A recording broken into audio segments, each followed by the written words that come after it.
Hey everyone, welcome to my channel. My name is Mallory and I'm so glad that you joined me for part 3 of our infertility story. And if you have not seen parts 1 and 2, I'm going to link in the cards up above to part 2, which was obviously the previous episode of this saga, but I will have both linked in the description box below so that you can go find those videos and watch those first, because you'll want some context to this third installment of our journey. So let's just get started on part 3. So if you watch part 2, you'll know at the end that I was getting ready to travel to Texas from Germany. So we were living in Germany at the time. This is early 2019, so a little over a year ago from this filming, and I was traveling back to the States in order to get testing and treatment with my NaPro doctor, Dr. J.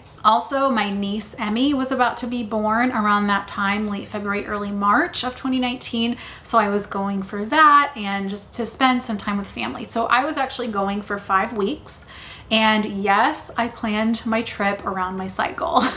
I bought my tickets based on when I knew my cycle would be happening, like certain points in it, because my cycle has always been very regular. And so I was able to kind of predict as to when things would be happening, because NaPro testing and treatment is based very specifically on your individual menstrual cycle. So then I believe it was February 18th, so just 4 days after arriving, I had my first appointment with Dr. J. So it was really great to finally meet him in person. I think I met Holly that day too, and his office staff is so nice, and the nurse and everything. So it was great, and he's such a wonderful, kind, caring guy. Give a little bit of credentials to Dr. J. So he is an MD, medical doctor, and he's an OBGYN, and he is a skilled surgeon and trained in NaPro Technology and that method of treatment. And the first thing that we were going to do as part of my testing protocol was to do a follicle series. So this is where you do a series of internal ultrasounds to check for ovulation, and you're checking, one, to see if you are ovulating to begin with, and 2, if you are ovulating, to make sure that it's a healthy ovulation. The egg has to, or the follicle that becomes the egg, that when it bursts, it needs to grow to a certain size and then like decrease in size after ovulation, and you have to see this progression. And if it's not progressing properly, then you have an insufficient ovulation, and then that might be the cause of your infertility. So we first wanted to make sure that I was ovulating and ovulating healthily. And that was a Monday, and I came in almost every day that week. I think, yeah, Monday through Thursday, I came in for an ultrasound scan. So we found that there was a dominant follicle in my left ovary. So you only ovulate out of 1 ovary per cycle, and there'll be several follicles that are developing, but only one usually will become the dominant one, unless you're somebody that maybe occasionally ovulates 2 eggs at the same time, and that's how you get fraternal twins. But typically you have 1 follicle that beats out the rest basically and develops and then bursts and is the egg. And so that follicle in my left ovary was progressing as normal. It was measuring great. And he also looked at the lining of my uterus, which is also a very important part in fertility, because your lining needs to be built up and be healthy and thick in order for an embryo to implant. So if it's too thin, then the embryo, even if you do conceive, then the embryo may not be able to implant, and then you have like a super early miscarriage. So then on Thursday, it looked like it was about to rupture. And so he said, let's come in on Sunday to make sure that it has ruptured. And he came in on a Sunday morning. It was like before we went to church. And he came in on a Sunday and did a scan for me, because you want to be doing these tests at the exact right time so that you get the most accurate picture. And so that's why he came in on a Sunday. So I just thought that was the coolest thing ever. I'd never heard of a doctor doing that for somebody. So on Sunday, we saw that I had a really good corpus luteum, which is what happens. That's what you have after you ovulate, after the egg bursts. And so that meant that I did not have a problem with ovulation. I was ovulating on my own and it was looking very healthy. So ovulation was not the cause of our infertility. So I didn't have PCOS, which is polycystic ovarian syndrome. So the next step was actually surgery, because we needed to see if I had endometriosis. And in an email, Dr. J had proposed that this could be a cause of our infertility. And I was actually really surprised when he suggested that, because I did not have painful periods.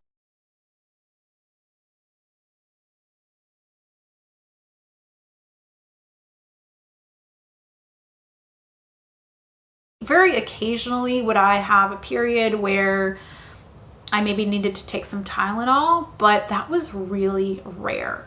And plus, my periods were not very heavy. In fact, they were more on the light side. And I was just like, oh, I could have endometriosis. And the more I dug into this subject of endo, the more I realized, oh, you can have endometriosis and basically have no symptoms. Or maybe like infertility is your only symptom of endo. And I was floored, because I really, until that time, until he suggested that, I did not consider myself a candidate for endometriosis.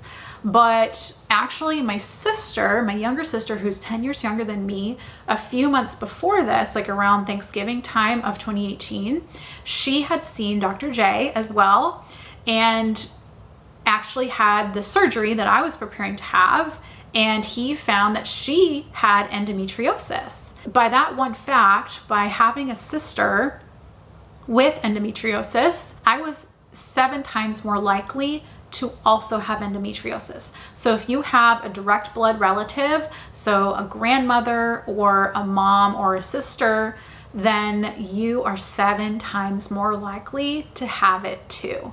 And it sounds kind of weird, but it's not that I wanted to have endometriosis. I just wanted a reason. That's basically what I'm trying to say is, it kind of made me excited that, oh man, there's a 7 times more likely probability that I have endo too, because my sister has it. Surgery for endometriosis, kind of back up a bit, it's not very invasive. So it's a laparoscopy, and they make tiny little cuts in your lower abdomen to go into your pelvic cavity and take a look around to see if you have endometriosis growths. That was one thing. And the other things he wanted to do during the surgery was a hysteroscopy, which is where they go into your uterus through your cervix, and they look in the uterus to see if you have an infection of some sort, and they take a biopsy and they test that. And then the third thing he wanted to do was a selective HSG. It's a very long word and I can never say it correctly, so I will put what HSG stands for up on the screen. Also, I want to touch on what exactly is a selective HSG, because if you're doing infertility workups, which chances are you are if you're viewing this video, or you're, maybe you're doing research on infertility testing and you've come across the word HSG. Well, NaPro uses a special type of HSG called a selective HSG.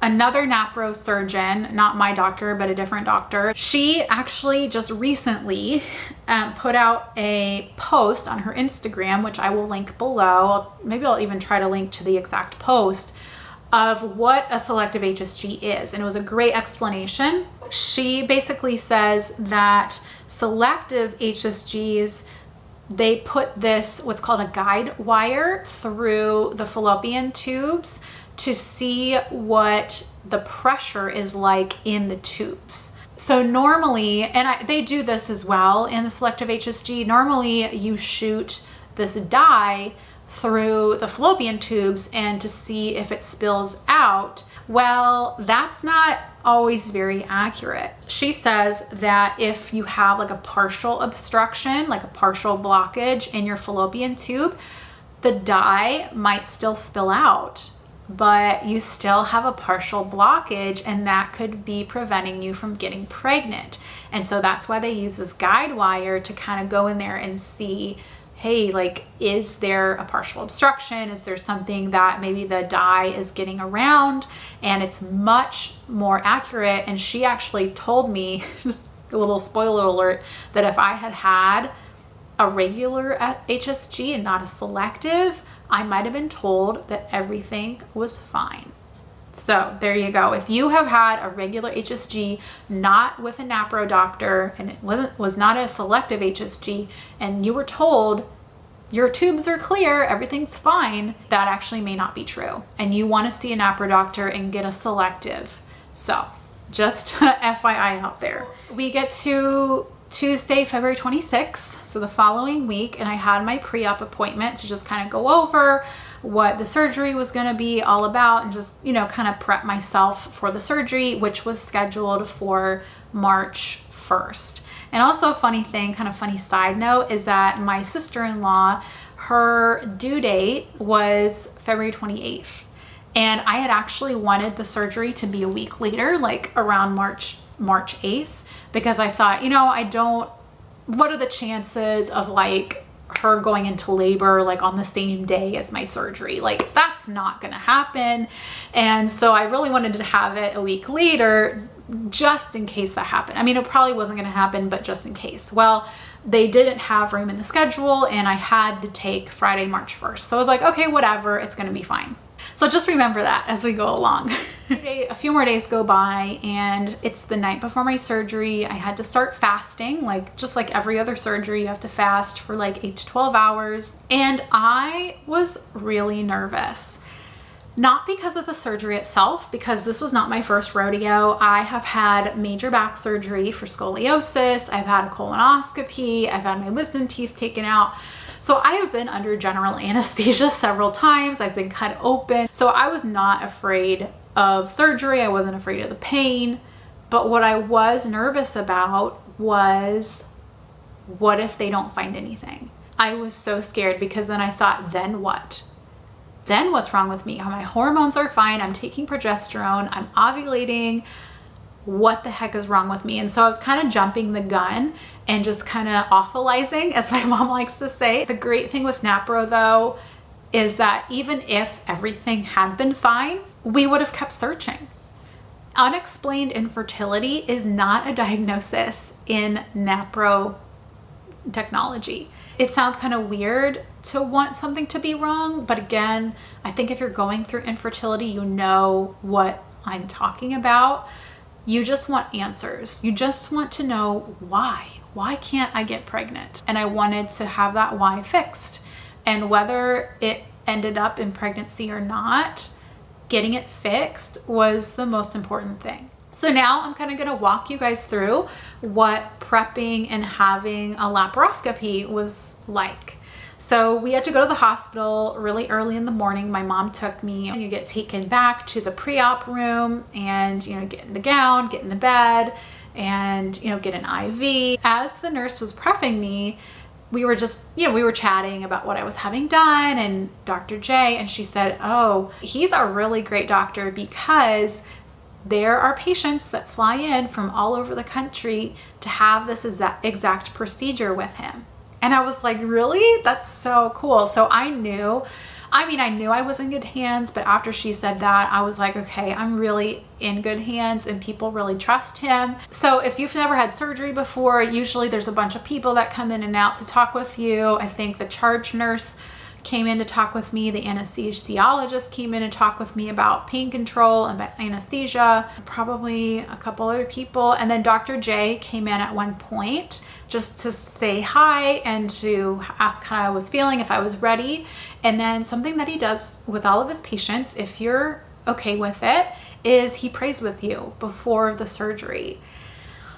And that was so special. Like, it almost makes me emotional talking about it now, because he just said a prayer over me, and it was just so reassuring that, you know, this is the right thing. We're doing the right thing here.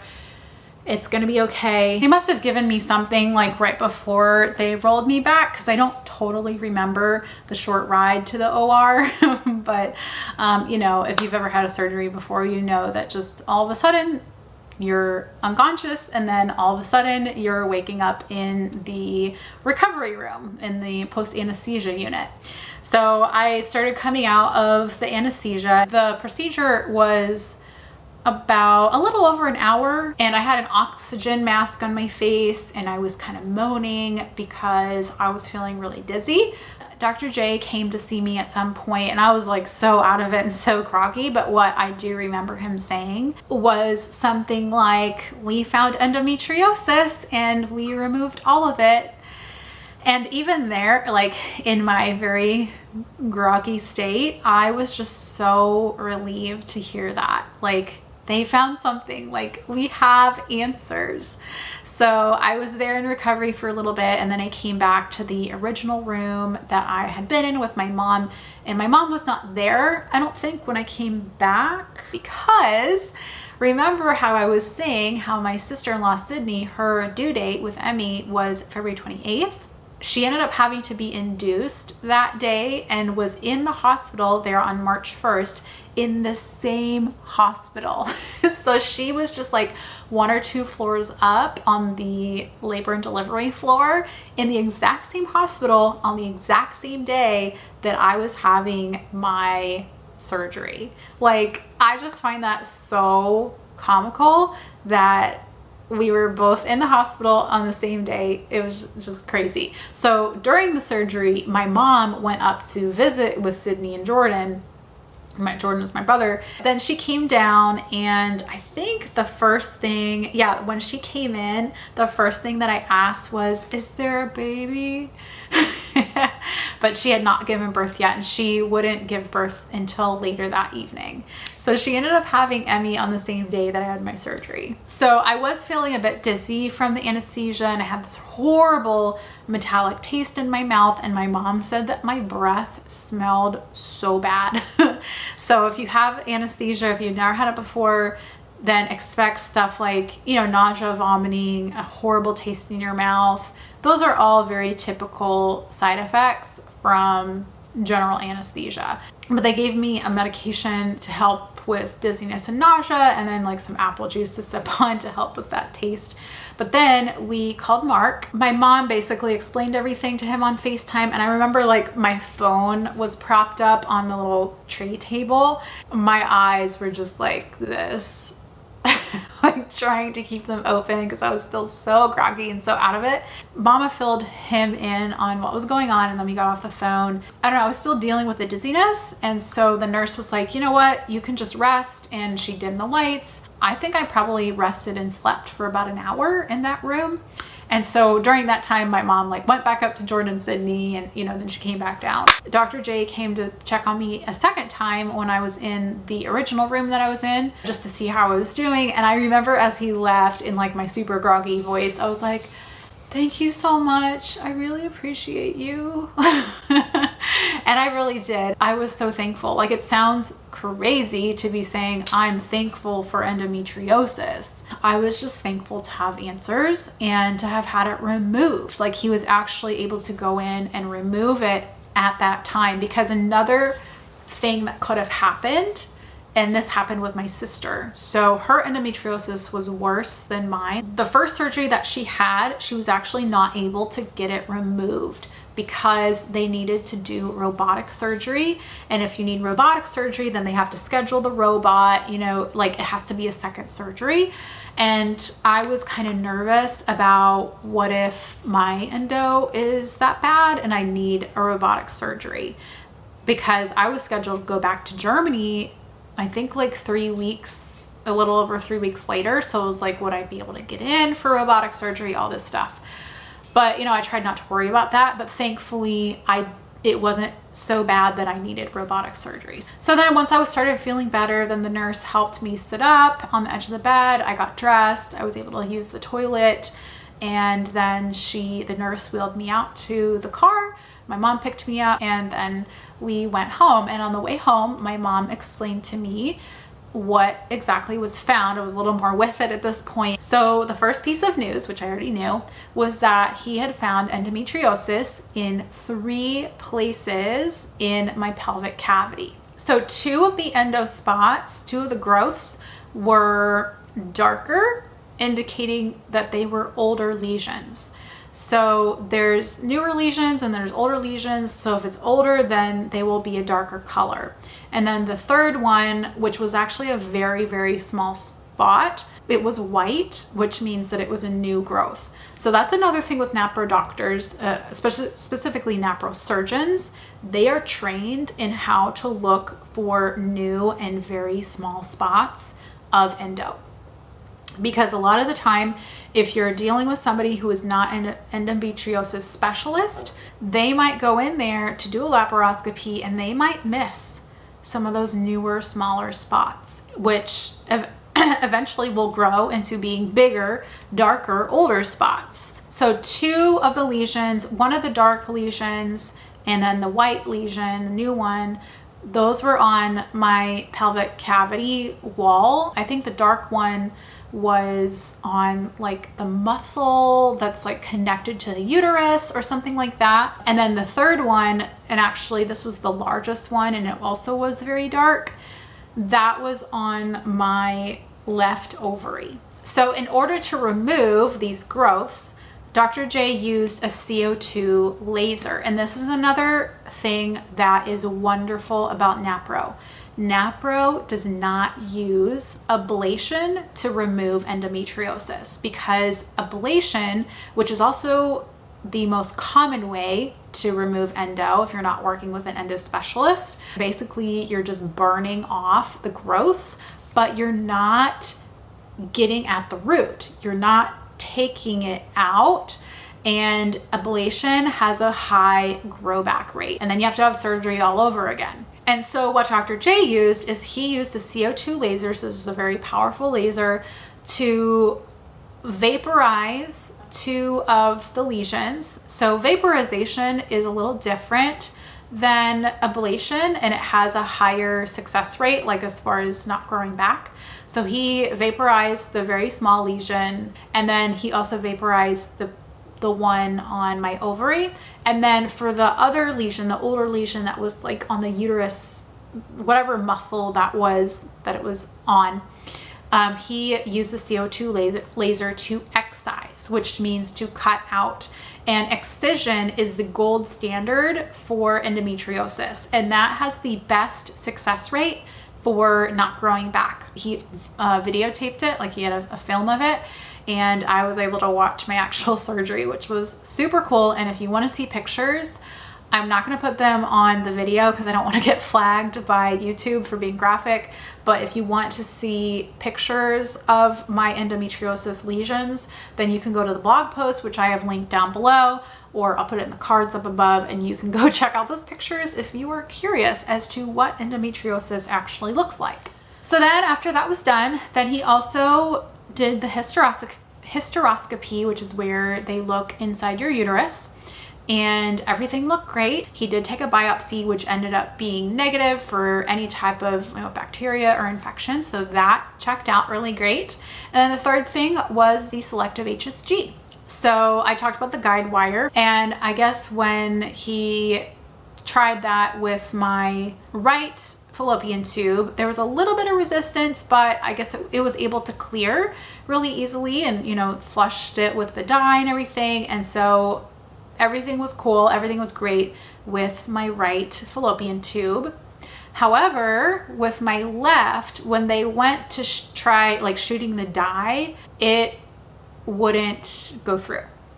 And so he tried using the little guide wire to clear it, but unfortunately he was not able to clear it. Turns out that I have a completely not functioning left fallopian tube. So basically it was completely blocked and attenuated, which means narrowed.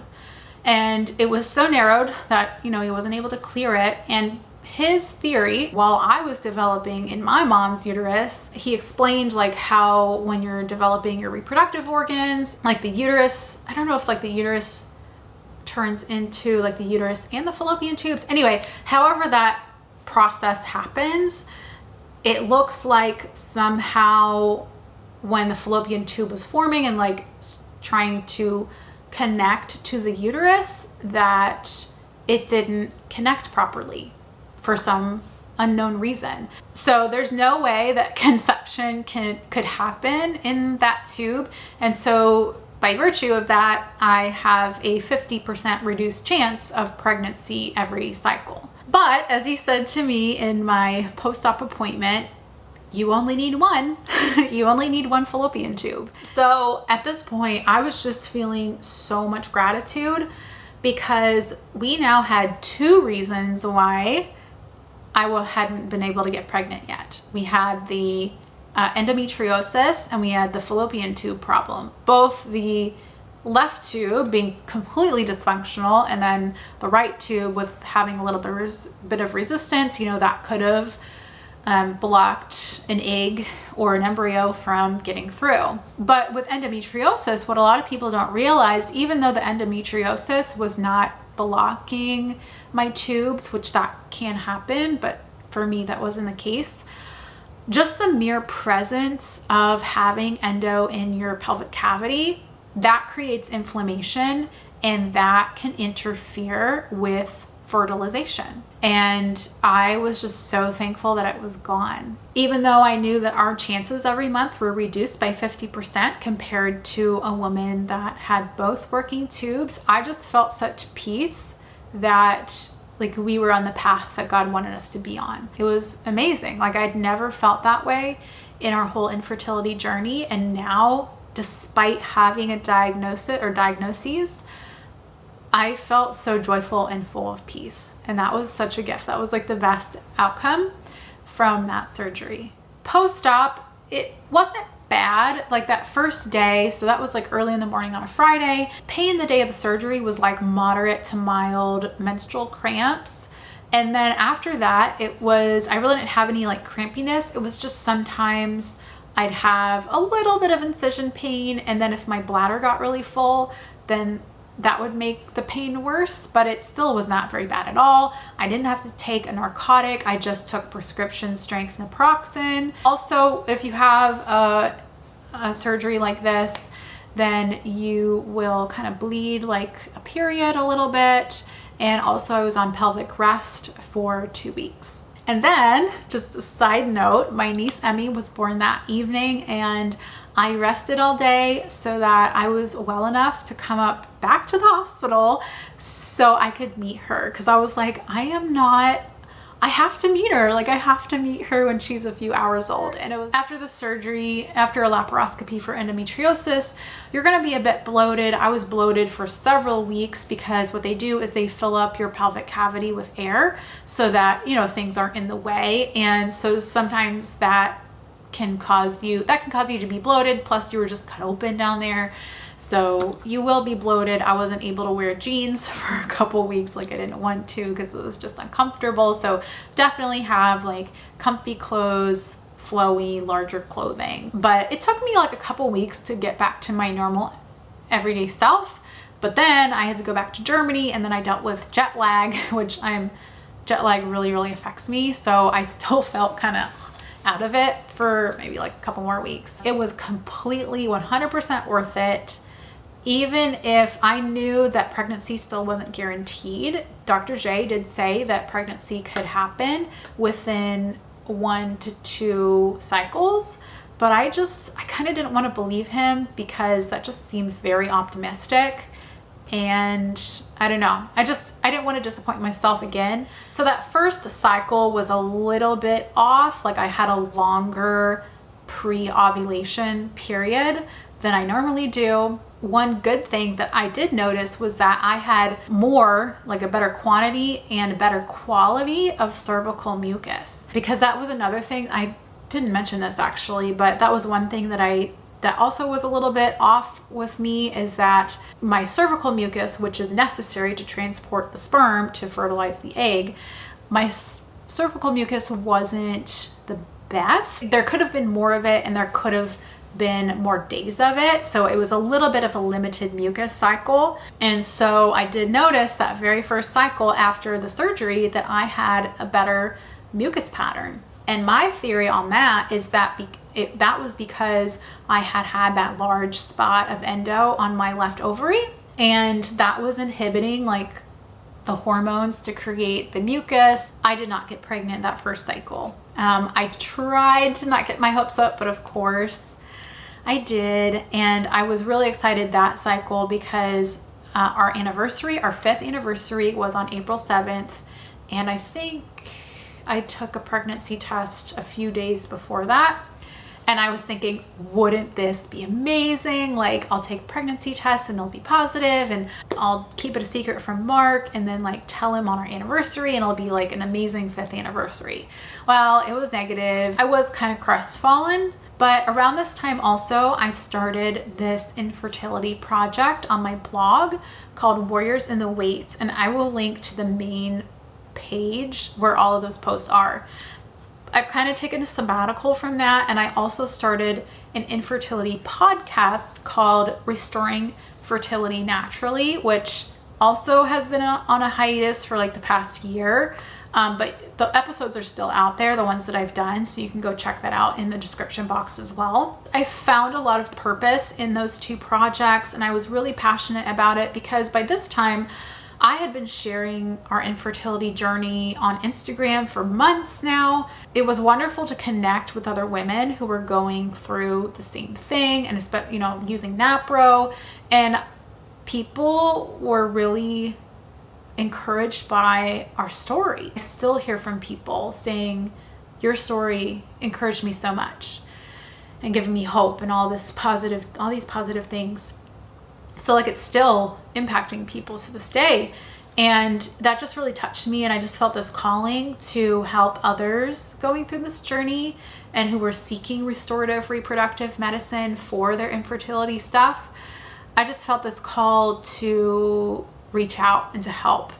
And I felt like, you know what, whether I get pregnant next cycle or I get pregnant in a year or 2 years or never, this is what I need to do. This is what I'm being called to do with my time of waiting. Again, that peace that the peace that surpasses all understanding, like from the Bible. That's what I was experiencing. And it's just such a dichotomy when you're dealing with infertility and you're going through all these different emotions of disappointment and anger and whatever other negative emotions, but then also like you're able to have this peace and contentment and joy in your life. It's such a gift, and it's nothing that you earn, and it's something that you have to find in your own time. But when you do finally come to it and you accept it, it's incredible. So after I returned to Germany from Texas, Mark and I started doing a bunch of traveling.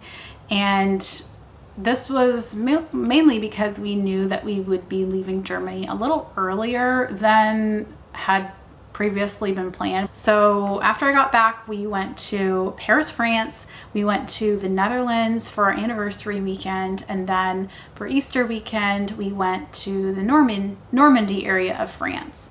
And those were just such fun trips, especially that trip to Normandy for Easter. I look back on that time and it was just such a special time. And again, that peace that I had, because that was during the 2-week wait of my second cycle. Of my second cycle after the surgery. And the 2-week wait is that time from ovulation until you either get your period or you find out that you're pregnant. And it can be such an agonizing time when you're going through infertility. But that one was just different. I wasn't trying to get my hopes up again about pregnancy, but I was just really living in the moment, which I really hadn't done for a really, really long time. That cycle, I just felt so good during that time. I was also continuing to take the bioidentical progesterone during my luteal phase during that 2-week wait. Then during this time, the week following Easter of that year, that was National Infertility Awareness Week. And that was the first Infertility Awareness Week where I like truly embraced it, because the year before we were struggling with infertility the year before, but it like wasn't official yet. I fell into that weird limbo of like, okay, I'm not officially infertile, but we're not getting pregnant very quickly. Like, where do I fit in? I didn't really feel like I fit in anywhere at that point. But this time I was like, okay, you know, I'm not pregnant yet. Like, I'm definitely, you know, observing, if you will, National Infertility Awareness Week. And so, you know, I was putting out content. I was doing the Warriors in the Weight project. That week is when I actually announced my podcast that I was going to be starting it. I did an interview with my first guest that week. Also that week following Easter, Mark and I went down to Garmisch, Bavaria, because Mark had a work-related conference down there, and I went with him, and we had another like lovely trip. It was so fun. And yeah, again, I just felt so joyful in this mission I felt being called to. I was like, you know what, like, it's okay. Like, I mean, even though I really wanted a baby, I knew that it would be okay if God was asking us to wait longer for one. Like, if we weren't gonna still, even after the surgery, not get pregnant quickly. So we get back from the trip to Bavaria. I think it was like Thursday of Infertility Awareness Week. And, you know, I was doing my shots of progesterone, but then it was like day 7 or 8 past my peak fertile day, or, you know, days past ovulation in the conventional world, as people refer to it. I started getting some PMS symptoms, and I'm like, this is really weird. Like, I'm taking progesterone. The 2 cycles before that, I had felt fabulous, like no PMS, like absolutely great. And I was like, why am I getting early PMS right now? Like, this doesn't make sense. I shouldn't be getting this. At the time, I chalked it up to, we've been traveling a lot. I haven't been eating a healthy diet. Oh, I was getting some acne as well.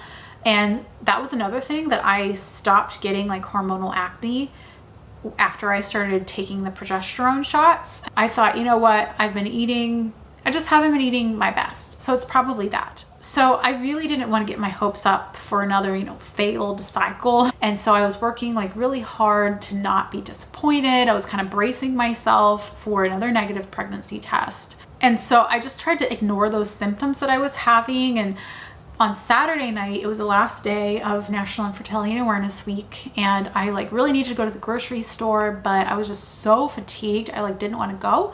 But I pushed myself to go. And on the way to the store, I was like going back and forth about whether I should take a pregnancy test that day. And it was technically a little early to test, because typically when you're on progesterone, you test on the 12th day past your peak day. So like 12 days past ovulation. And so that was 2 days away, because this was the 10th day.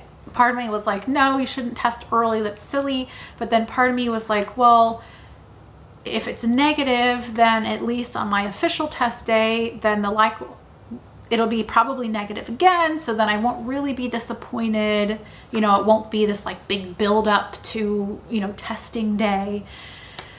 So I just went back and forth on it. And then I came back, cooked dinner, cleaned up, and just kind of like put it to the back of my mind. So then it gets to be about 9:30 at night, and that evening I had planned on starting this infertility program, I guess you would call it. It's called Organic Conceptions, and I will have a link to them in the description box. Basically, it's a psychology program to help with the emotions and the mental stuff that goes into infertility, because there's really not much out there for that. And I didn't want to continue to feel this disappointment month after month. And so I was like, I really want to do Organic Conceptions. I had printed out the workbook, and I was like, okay, I'm going to go take a pregnancy test. It's probably going to be negative. I'm just going to do that, get it out of the way. and then we'll do the first module of organic conceptions together. Like, that was my intent. That was my plan for that Saturday evening. Really exciting, right? So I went to the bathroom, and really, I mean, it was just kind of on a whim. I was like, okay, fine, I'm just going to take a test. And I took out one of those really cheap pregnancy tests from Amazon, and, you know, peed in the cup, dipped the stick in the cup while I was still sitting on the toilet. In our German apartment, we had like a ledge right by the toilet because there was a window. So I set that down. I set the pregnancy test down on the ledge and started the 3-minute timer. And I look over, and I don't even think it had been a minute, and the test was turning positive. There was a second line, and I couldn't believe it. I was like, what? And like, all the tests that I had taken before, like all the tests that you're like analyzing and holding at weird angles and squinting and doing an inversion, like, you know, doing a negative, you know, inverted picture of it to see if you can see a glimmer of anything. It's so different when you actually get a positive, because there's no doubt about it. You don't have to look at it in a weird way. You don't have to squint. It's there. And this was the very first time I was ever experiencing this. Ever. I'd never, ever, ever, ever gotten a positive test. And so I got up. I think I forgot to wash my hands. And I was like pacing back and forth in the bathroom, like hyperventilating, like, but I didn't want to like go out and show him the test until the 3 minutes were up, because I guess I was afraid it would like turn negative. I don't know. Once it's positive, it's positive. But anyway, I waited the 3 minutes, but at one point, pacing back and forth, I like fell on my knees in front of the window ledge, in front of the test, and was like just thanking God that, wow, I'm pregnant. Like, this is crazy. So the 3 minutes is up, and I pick up the test. I walk around the couch, and I'm holding it, and I'm like shaking, and my voice is shaking, and I was like, I'm pregnant, you know, like I can't even like reenact it properly. It was so surreal. I was like, there's 2 lines. I've never seen 2 lines before. Like, this is really real. I can't believe this is happening. Just like all that disbelief that you have. I ended up taking a first response test that I had sitting there for probably maybe close to a year.